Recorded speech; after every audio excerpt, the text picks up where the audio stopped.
está dando mais um passo nessa série, Sua Nova Realidade. A gente está aprendendo ao decorrer dessa nova realidade, de toda essa sequência que a gente está seguindo durante esses meses. Muitos irmãos vieram aqui e falaram coisas edificantes, maravilhosas, inclusive a minha digníssima esposa, ela que pregou na quarta-feira passada, e eu quero dar continuidade exatamente o que ela trouxe de revelação para a gente na quarta-feira passada, de utilizar a nossa fé, de trazer à existência as coisas que ainda, no momento, não existem no mundo natural. Então eu quero trazer exatamente isso. A sua nova realidade irá trazer à existência as coisas que ainda no momento não existem. E vamos dar prosseguimento. O nosso versículo base é 2 Coríntios 5,17, que diz: logo, todo aquele que está em Cristo se tornou nova criação. A velha vida acabou e uma nova vida teve início. Aqui foi um encontro maravilhoso, né? Que Nicodemos teve com Jesus, onde que Jesus falou para ele que ele tinha que nascer de novo. E ele, trazendo na memória, né, tentando ter o raciocínio lógico, humano, e ele pergunta para Jesus: como nascer de novo, né? Vou voltar ao ventre da minha mãe já sendo velho? Então, naturalmente, não tem como. Mas ele estava falando espiritualmente, tinha que crescer, tinha que nascer novamente. E ele estava justamente numa questão de religiosidade, uma questão de que tudo que ele entendia estava no campo da religiosidade e da naturalidade. Então a gente vai avançar. O mundo do espírito é mais real do que o mundo natural. A gente vive até esse momento, nesse mundo aqui, o nosso corpo físico, existem leis pelas quais a gente não vê. Exemplo, a lei da gravidade. Se eu largar esse controle, ele vai cair com certeza. Mas a gente não vê essa lei da gravidade. Igual o ar que você respira. A gente precisa para ter a vida, mas a gente não enxerga ele, mas ele existe. Então o mundo espiritual é a mesma coisa. A gente não enxerga no mundo natural, mas ele existe. Jesus se fez morte por nós, para que pudéssemos ser livres dessa natureza. Esse slide aqui é maravilhoso, porque ele traz o contexto de que Jesus morreu para nos dar uma nova natureza nele. Ele restaurou a nova natureza que existia lá no Jardim do Éden do casal. Que aquele casal, por ter sido influenciado pelo diabo, foi desobediente o casal, e acabou que essa natureza se tornou uma natureza decaída. E Jesus veio para restaurar justamente essa natureza decaída. Nossa identidade aponta para um propósito, uma tarefa. Diga assim: eu não estou aqui por acaso. Tem um propósito na minha vida. É isso que a gente tem que ter uma consciência dentro de nós, sabe? A gente não está aqui por nós mesmos, ou para eu crescer financeiramente, ter bens, objetos. Estamos aqui por um propósito. Estamos aqui porque somos representantes do reino. E o mundo aí afora precisa do que você tem. Cada um de nós, o que nós temos, o mundo aí afora precisa. Então tem muitas pessoas que ainda não conhecem o Evangelho, não conhecem Jesus. Então cabe cada um de nós fazer o nosso papel de levar essa palavra. Além de falar, a gente também tem que trazer o contexto de comportamento, como eu ajo, o meu estilo de vida. Então o seu estilo de vida falará muito mais do que qualquer palavra que sair da sua boca. Então tenha isso em alta em você. O seu comportamento fala muito mais do que qualquer palavra que saia da sua boca. Travou. Fomos libertos do domínio de Satanás. Diga assim: Jesus nos libertou do império das trevas. Aleluia. Agora vivemos no reino de Deus como filhos do rei. Quem é filho aqui? Aleluia, é isso aí. É assim que a gente tem que declarar todos os dias. Somos filhos do Rei. E eu quero trazer essa palavra hoje. O Espírito Santo falou muito dentro de mim, sabe? A gente enfrenta alguns desafios nessa vida, que a gente tem que abrir mão de tudo que é natural, tudo que a gente está enxergando e vendo aqui nesse mundo. Então, o que eu estou trazendo hoje, uma inspiração do Espírito Santo, é justamente sobre isso. Os olhos fixos no que é espiritual. Como eu falei no início, o mundo vive e tem um olhar fixo nas coisas que são naturais. E é aí que mora o grande perigo. E a gente vai seguir. Eu queria trazer um contexto aqui bem interessante sobre os olhos. Como o tema é olhos fixos no que é espiritual, eu queria trazer um contexto sobre o que é a função dos olhos, para a gente ter um entendimento sobre os olhos. Os olhos são os órgãos responsáveis pela visão dos seres vivos. O olho humano é um complexo sistema óptico capaz de distinguir até 10.000 cores. Os olhos apresentam como funções principais visão, nutrição e proteção. Ao receber a luz, os olhos convertem em impulsos elétricos que são enviados ao cérebro pelo nervo óptico, de onde são processadas as imagens que vemos. As lágrimas produzidas pelas glândulas lacrimais protegem os olhos de poeira e de corpos estranhos. Essas são as funções básicas dos olhos, funções importantes para a nossa vivência e comunicação com o mundo natural.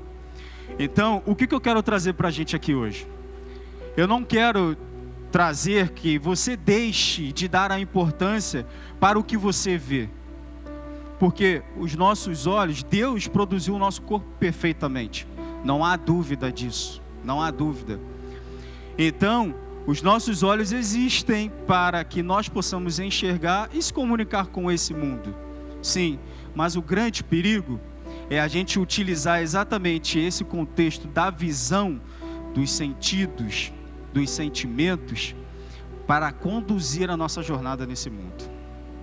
É aí que mora o perigo. E a gente vai transcorrer nessa pregação justamente sobre esse tema.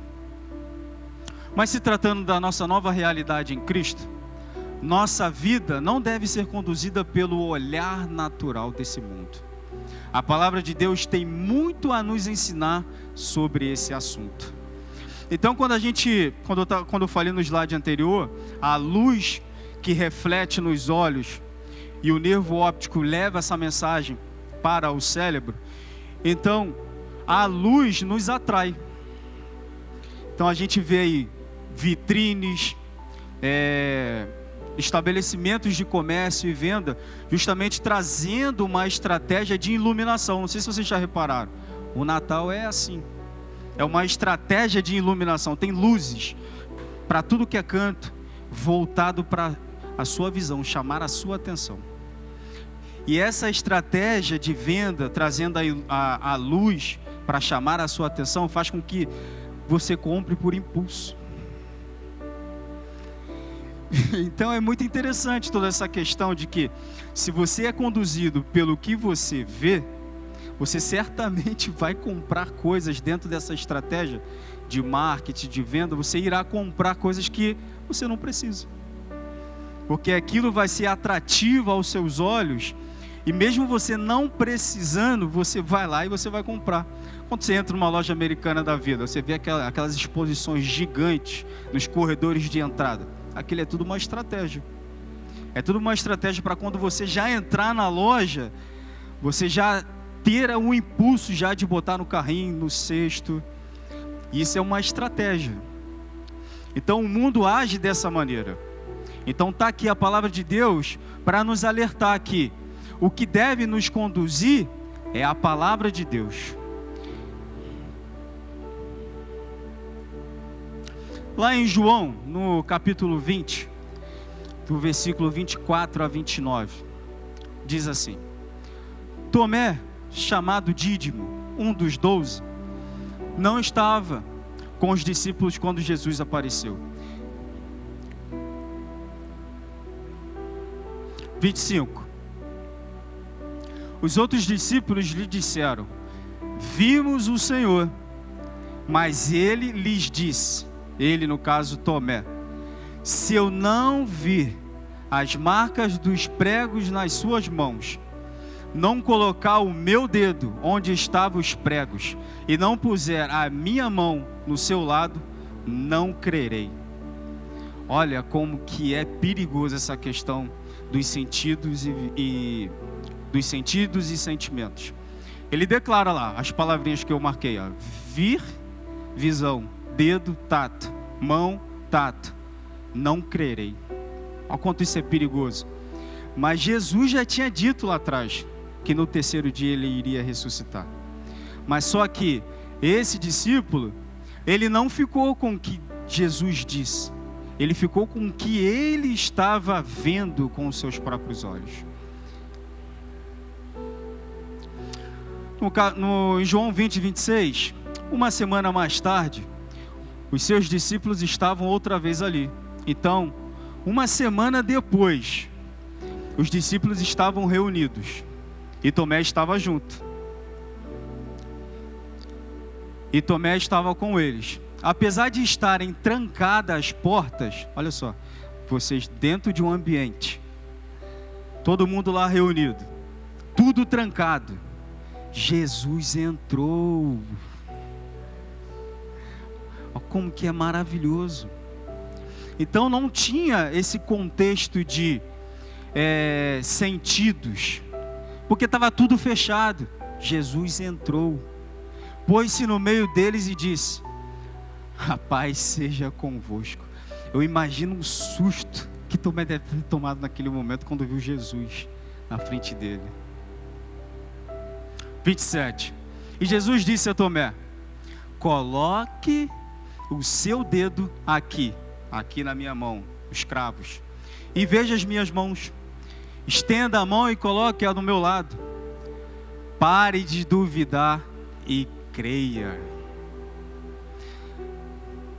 Na versão Ara, Jesus diz para ele: não sejas incrédulo, mas crente.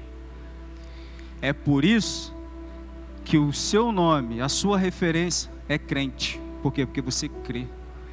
Você crê em Jesus. E Jesus diz para Tomé: não seja incrédulo. Por que não seja incrédulo? Porque ele estava apoiando tudo o que ele viu, tudo o que ele assistiu, todo aquele cenário de Jesus sendo crucificado, ele atrelou todos os seus sentidos. Então, para ele, naquele momento, ele estava levando tudo no sentido, na sua humanidade, na sua naturalidade. E Jesus diz: não seja incrédulo, mas crente. O quanto é maravilhoso, como que Deus nos ensina. 29. Disse Tomé: Senhor meu e Deus meu. Então Jesus lhe disse: porque me viu, você creu? Felizes os que não viram e creram. Maravilhoso. Eu pergunto para vocês: aonde vocês têm fixado os seus olhos? Aonde que você tem depositado a sua fé? Será que muitas das vezes a gente está sendo engolido por situações, sendo engolido por alguma tempestade que você esteja enfrentando, e você está utilizando só os seus sentidos? Você só está utilizando a sua visão, o seu tato? Jesus nos ensina: felizes os que não viram e creram. Então não precisa ver para crer. Então a gente precisa ter em alta, sabe, toda essa questão dentro de nós, que a nossa fé não é atrelada ao que eu vejo, o que eu sinto. Porque Jesus nos ensina: felizes os que viram e creram. Felizes os que não viram e creram. Então esse subtópico, a incredulidade de Tomé. Tomé era um homem que se baseava nos sentidos. Disse que não creria, a não ser que pudesse ver com os próprios olhos. o sinal dos cravos nas mãos de Jesus e tocar nesses sinais com as próprias mãos. Confiança naquilo que podia ver e tocar e não naquilo que Deus dizia. Então Jesus disse que ressuscitaria e ele não creu.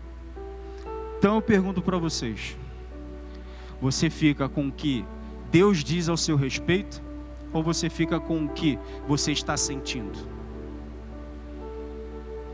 Então fica uma reflexão para a gente essa noite. Esse mundo caótico vive assim. Uma economia que está cada vez mais descendo ladeira abaixo. Guerras se assolando para todo lado. A economia mundial quebrando. Mas eu digo para vocês que Deus cuida de nós em cada detalhe. Ele está no controle de tudo sobre as nossas vidas. Então, por mais que o cenário pelo qual você esteja enfrentando não seja um cenário que no momento não seja um cenário ideal, mas creia porque tem uma promessa sobre a sua vida. Tem uma promessa sobre a vida de Jesus. E nós estamos alicerçados em Cristo. Então tome posse de todas essas promessas perante a sua vida. Tem muitos cristãos tipo Tomé. Aqueles que creem somente naquilo que veem, sentem, ouvem ou tocam, ou seja, nos sentidos humanos. Uns anos atrás, quando eu ainda não era convertido, eu liderava uma equipe numa empresa, uma equipe de mais ou menos umas 11 pessoas. E tinha uma pessoa lá que ele aceitou a Cristo, primeiro do que eu. E ele dizia uma frase que eu fiquei aquilo martelando dentro de mim todos esses anos. Sabe o que ele falou? Ele falou: poxa, eu sou igual Tomé. Eu só creio vendo. E ele já tinha aceitado a Cristo primeiro do que eu. E eu não entendia naquele momento a profundidade das palavras dele. Hoje eu entendo o quanto é perigoso viver assim. O quanto é perigoso declarar essas coisas de que eu só vivo e eu só vou crer se eu ver. Isso é perigoso, gente. O Evangelho não é isso. O Evangelho não é viver pelos sentidos e pelos sentimentos. É viver pela fé. Em 2 Coríntios 5:7, na versão ARA, Deus nos diz: visto que andamos por fé e não pelo que vemos. O quanto é maravilhoso, né? Se a nossa crença se basear nos sentidos ou os sentimentos, estamos usando simplesmente uma crença humana, uma crença natural. E não podemos obter resultados espirituais com algo natural. Precisamos usar a fé bíblica, segundo as Escrituras, crendo na palavra de Deus. Durante a maior parte do tempo, vivemos e agimos nessa dimensão física, certo? Estamos aqui nesse momento, vivendo nesse mundo. E vivemos aqui, o nosso corpo está aqui nessa dimensão física. E obviamente precisamos andar segundo aquilo que vemos em tais casos. Então recentemente, eu fiz um exame do Detran para renovar a minha habilitação. Cheguei lá, tive que sentar lá, botar os olhos numa maquininha lá para fazer o exame de vista. E se eu não enxergasse as letras e as cores que estivessem lá dentro, seria reprovado. Seria reprovado. Então está aqui uma questão de que eu também não devo ir para o lado do 880. A gente tem a nossa visão, Deus nos deu a nossa visão para que a gente possa se comunicar com esse mundo. Mas só que a visão e os sentidos não podem conduzir o meu destino, não podem conduzir a minha vida. Quando, porém, se trata das coisas bíblicas, das coisas espirituais, não andamos pelo que vemos, andamos pela fé. Por que Tomé achava difícil crer que Jesus estava com vida? Por que ele achava difícil? Porque ele viu com os olhos dele. Ele viu com os olhos dele Jesus crucificado. Ele viu as mãos de Jesus, os cravos lá na mão dele. Ele viu o soldado enfiando a lança. Então, ele se baseou em tudo aquilo.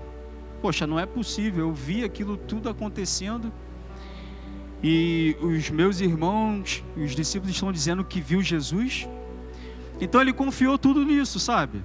A jornada dele, a vida dele, ele confiou tudo no que ele estava vendo. Então esse é o perigo. Esse é um perigo pelo qual a gente tem que, sabe, analisar. A gente tem que parar um pouquinho e não ser conduzido pelas circunstâncias, pelos sentimentos. De tomar qualquer decisão, não tome decisão pelos sentimentos. Se naquele momento você está nervoso, você está sem paciência, não responda, fica calado. Não fale nada, porque você vai machucar alguém ou você vai dar declarações de murmuração. Então, fique calado, feche a boca. Se a pessoa quiser falar com você alguma situação que te tirou do sério naquele momento, diga para a pessoa: agora no momento, não é o momento ideal para a gente conversar. Espera um outro momento, reflita sobre a situação, mas não declare, não fale nada no momento por impulso, pelos sentimentos, porque senão você vai estar declarando derrota.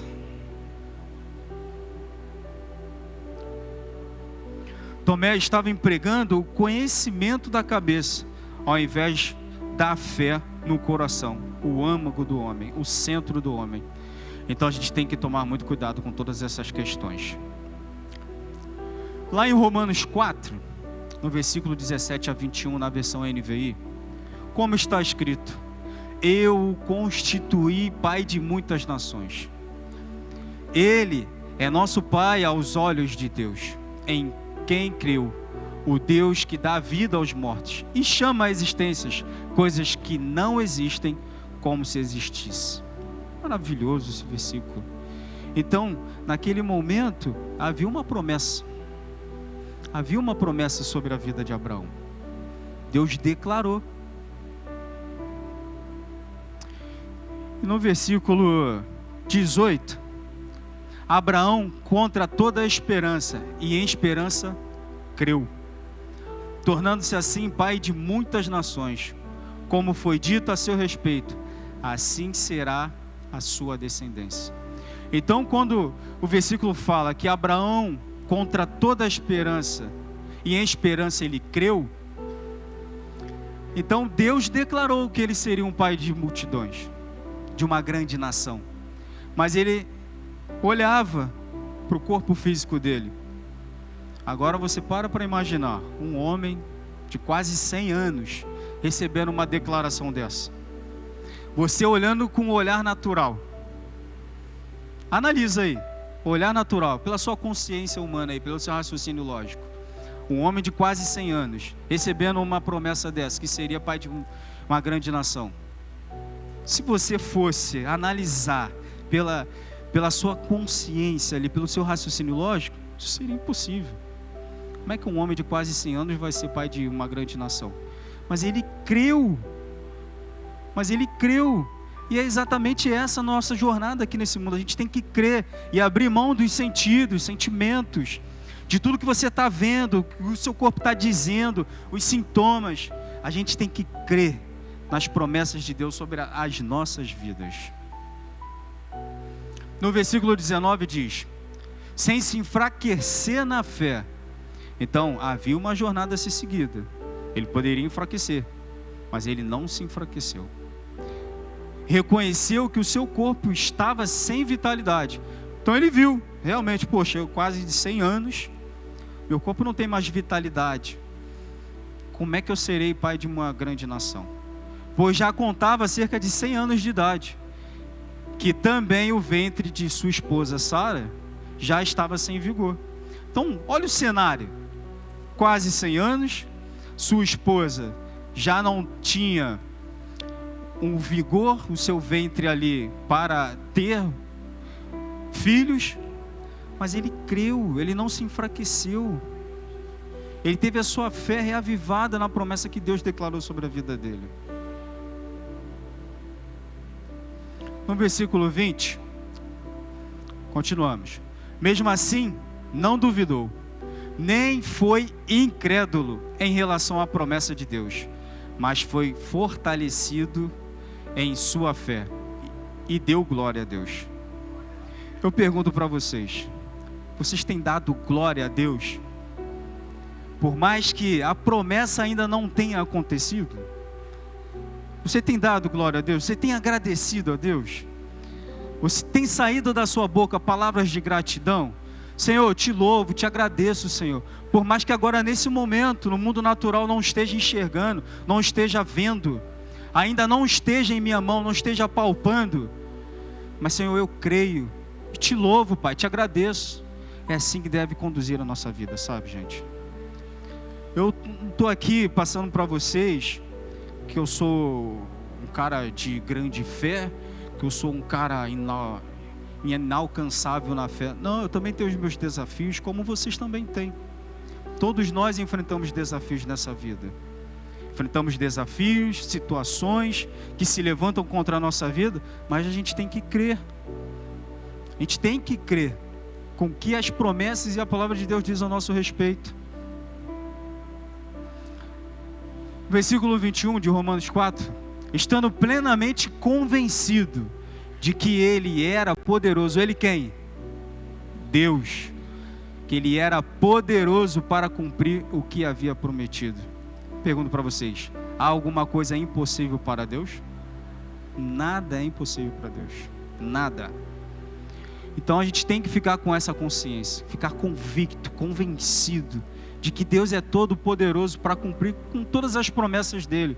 Por mais que nesse momento você esteja enfrentando algum desafio em qualquer área, seja na área da saúde, área financeira, área de relacionamento, na área profissional, tome posse das promessas de Deus para a sua vida. A fé de Abraão, porém, não considerou o seu próprio corpo, nem considerou a vista ou as sensações físicas. O que Abraão levou em conta? A palavra de Deus. E é isso que a gente tem que levar em conta, a palavra. Temos que levar em conta tudo o que Deus declara na palavra dele. Agora, como é que eu vou tomar posse da palavra de Deus se eu não medito nela? Se eu não me alimento dela? Como é que eu vou saber das promessas de Deus se muitas das vezes eu não acesso tudo que Deus declara sobre mim? Então a gente tem que também parar para analisar e meditar que a gente também tem o nosso passo a ser dado. A gente também tem o nosso passo a ser dado em relação a Deus, em direção a Ele. Como é que eu vou acessar as promessas se eu não acesso a palavra? Se eu não mantenho um relacionamento com Ele? É o que eu falo lá na célula. Como é que você vai conhecer alguém? Como é que eu vou conhecer o Ronald? Como é que eu vou conhecer o nosso irmão César? Me relacionando com ele.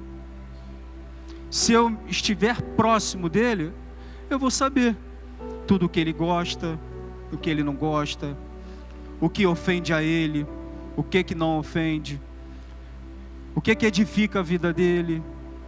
Então é a mesma coisa, gente. Como é que eu vou manter um relacionamento com Deus se eu não me relaciono com Ele, se eu não me aproximo dEle, se eu não estou próximo com Ele? Então a gente precisa ter isso em alta, sabe? A gente precisa ter esse relacionamento com o Pai. A fé de Abraão tinha pesado na balança mais do que o estado amortecido do seu corpo. Então pega uma balança. Então a balança, ela tem os dois pratos. Então o que está mais pesando na vida de vocês? A balança é a vida de vocês. O que está mais pesando ali nos dois pratos? Será que é a circunstância? É o desafio que eu estou enfrentando? É a tempestade que está me engolindo? Ou é a palavra de Deus? É as promessas, eu crendo na promessa de Deus que Ele declarou sobre mim. Então o que tem que pesar mais na nossa vida, na balança, é a palavra de Deus. E não o estado amortecido do meu corpo, não os sentidos, não o que eu estou vendo, o que eu estou sentindo. Se você está enfrentando algum desafio nessa área da saúde, faça conforme Abraão fez, não tendo em vista o estado amortecido do seu corpo. Não leve em consideração os sintomas do seu corpo. Fique com a palavra de Deus. Então, se você está enfrentando algum desafio nessa área da saúde, eu declaro sobre a sua vida. Jesus já levou sobre si todas as nossas dores, todas as nossas enfermidades. Então, tome posse. Então, se no momento o meu corpo está dizendo que eu estou com uma dor, que eu estou sentindo, que o meu corpo está ali, levantando ali sintomas de dores, ou até mesmo você foi num médico, o médico levantou sintomas, está aqui sintomas. Estou dizendo que você não tem que seguir a orientação médica. Deve seguir, mas também você deve seguir com a sua fé. Siga com a sua fé. Siga com a sua fé, mas declarando: Senhor, eu sou curado em nome de Jesus. O Senhor já levou sobre si todas as nossas dores e todas as nossas enfermidades. Então, não sei como é que você entrou aqui essa noite. Não sei que desafio você está enfrentando em sua vida. Então, tome posse. Tome posse das promessas de Deus. Não existe contradição ou mentira nas promessas de Deus. Suas palavras estão apoiadas em verdades espirituais, que às vezes ainda não se manifestaram no reino natural. Então, por mais que agora no momento a promessa não se manifestou aqui nesse mundo natural, a gente tem que tomar posse. Então, o filho de Abraão, quanto tempo Abraão esperou até a promessa? Quanto tempo Abraão esperou até a promessa? Foram vários anos. Vários anos. Eu pergunto para vocês, até quanto tempo vocês estão firmados, alicerçados para aguardar a promessa de Deus?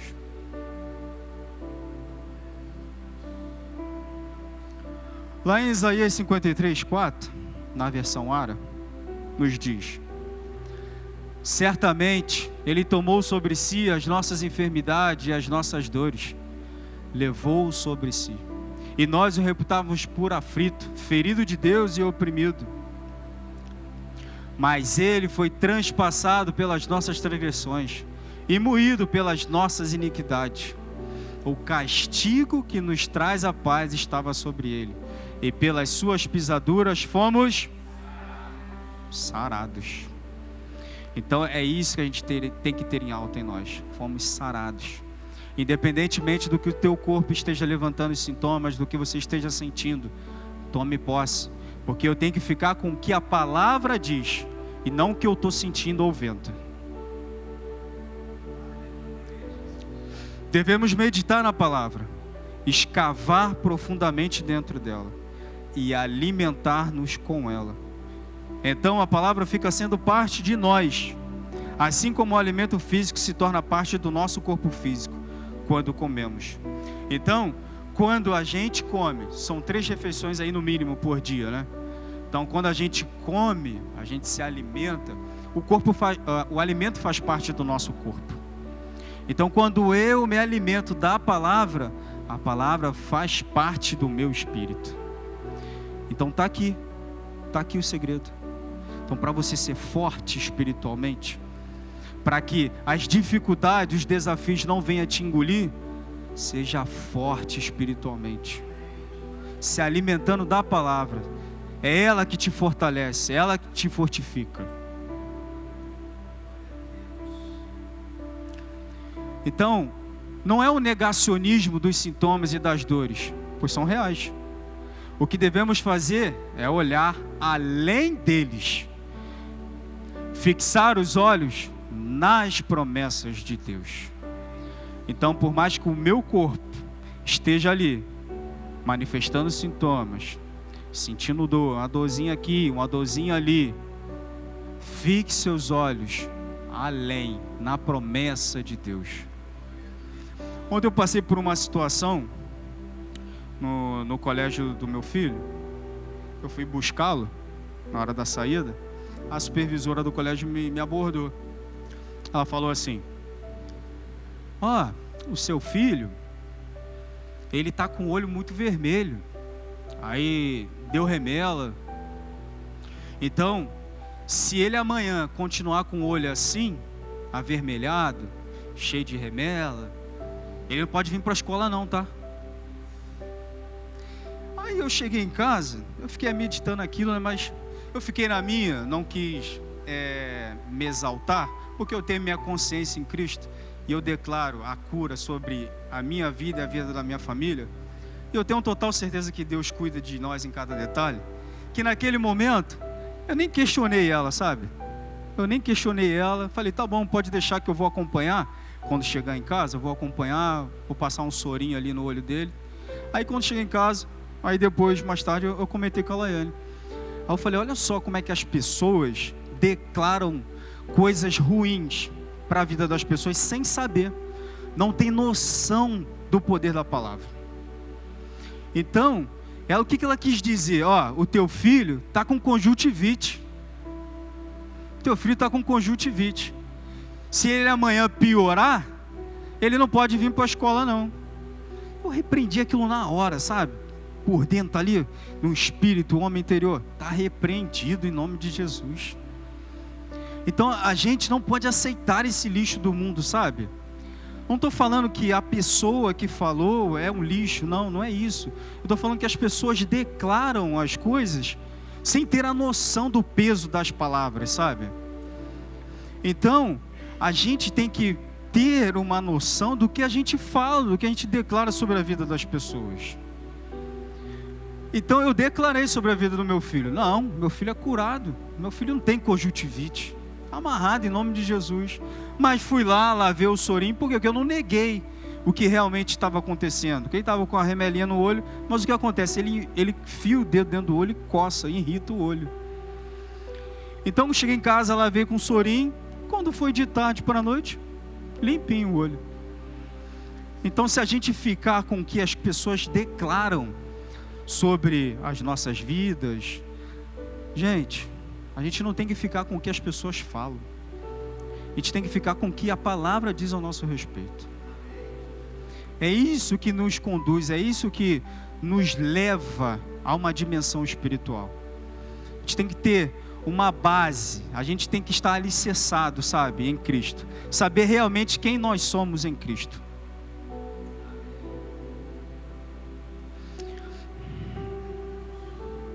Assim como o alimento natural nutre o corpo humano, a palavra de Deus é o alimento espiritual para o nosso espírito. A palavra de Deus introduz em nós a confiança e a segurança da nossa nova realidade. O Ministério de Louvor, quiser subir, não pode subir. Então, o que esse slide nos diz? Que a palavra de Deus introduz em nós a confiança. Então, eu vou ter a confiança em Deus mediante o que Ele está falando.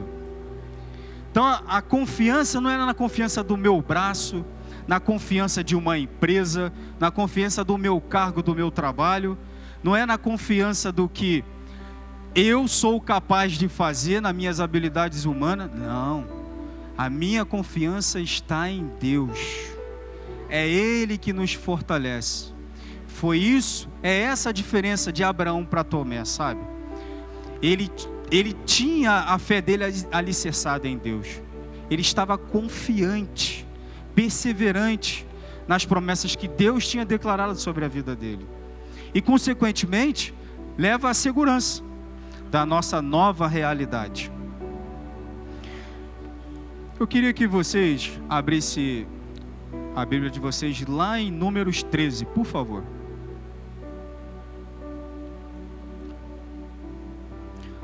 Números 13.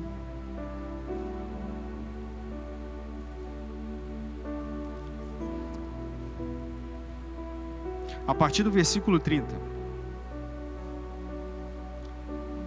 Amém?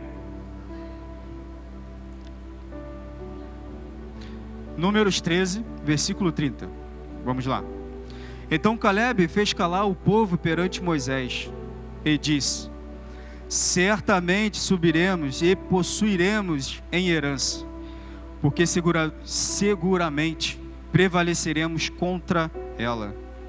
Porém, os homens que com eles subiram disseram: não poderemos subir contra aquele povo, porque é mais forte do que nós. 32. e infamaram a terra que tinham espiado, dizendo aos filhos de Israel: a terra pela qual passamos a espiar é terra que consome os seus moradores, e todo o povo que vimos nela são homens de grande estatura. Também vimos ali gigantes, filhos de Anak, descendente dos gigantes, e éramos aos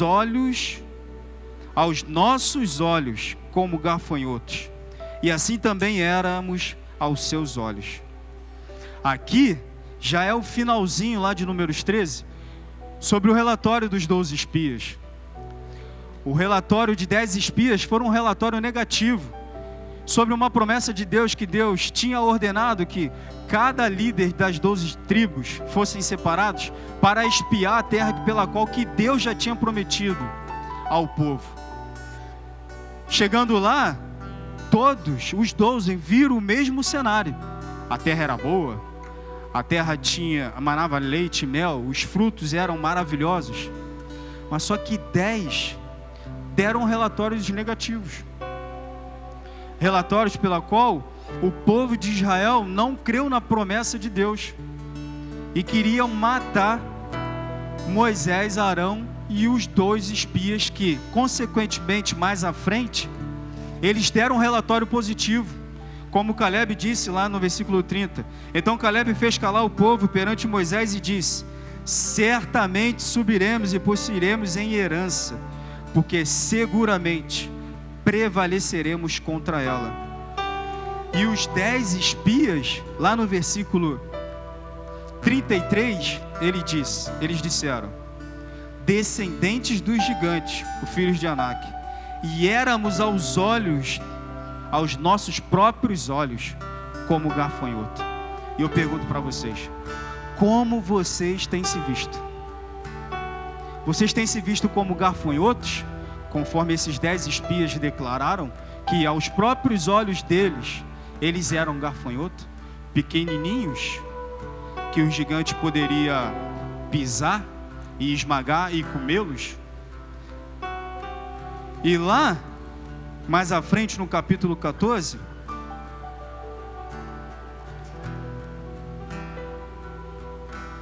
a partir do versículo 9 diz: tão somente não seja rebeldes contra o Senhor, e não temas o povo dessa terra, porque são eles nosso pão. Aqui é uma declaração de Josué. Ele declarou junto com o Caleb que aquele povo, mesmo sendo gigante, eles iriam conquistar a terra, porque foi uma declaração de Deus lá atrás. E ele tomou posse dessa declaração. Ele tomou posse de toda a declaração que Deus disse, que aquela terra era deles, que eles tinham que ir lá e conquistar. Então é isso que Deus tem a nos ensinar. Nós temos o nosso papel a ser feito. Temos que crer e dar passos rumo à palavra e às promessas. E Caleb disse que aqueles gigantes seriam pão para o povo. Olha só que maravilhoso. Mas toda a congregação disse que os apredejariam. Porém a glória do Senhor apareceu na tenda da congregação a todos os filhos de Israel. E a partir daí, Deus começou a declarar sobre a murmuração do povo declarando palavras de murmuração, aonde Deus disse que toda aquela descendência iria ficar ao deserto, iriam morrer ao deserto, ficariam 40 anos, e só Josué e Caleb entrariam na terra prometida. Aquela geração inteira, só 2 entram na terra prometida. Então eu pergunto para vocês e deixo uma reflexão: o que vocês têm declarado sobre a vida de vocês? Como vocês têm se visto? Vocês têm se visto como gafanhoto? Ou vocês têm rompido em fé e têm declarado como Caleb e Josué têm declarado, que todas essas circunstâncias e esses gigantes serão como pão? Porque a mão de Deus é muito maior do que qualquer gigante que nós venhamos a enfrentar. Pai, muito obrigado, Senhor, pela Tua palavra reveladora, Senhor. Senhor, muito obrigado por nos fortalecer, por nos trazer a nossa verdadeira realidade em Ti, Senhor.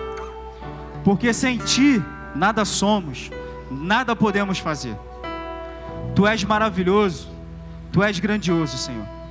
Senhor, pedimos a Ti, Senhor, perdão por qualquer falta de fé, por qualquer posicionamento que anteriormente tivemos de incredulidade. Mas, Senhor, nós nos posicionamos em fé. Nós nos posicionamos perante a Tua promessa em relação às nossas vidas. Tomamos posse, Senhor, de tudo que o Senhor declara sobre nós. Pai, muito obrigado, porque a Tua palavra nos edifica, porque a Tua palavra é o nosso norte.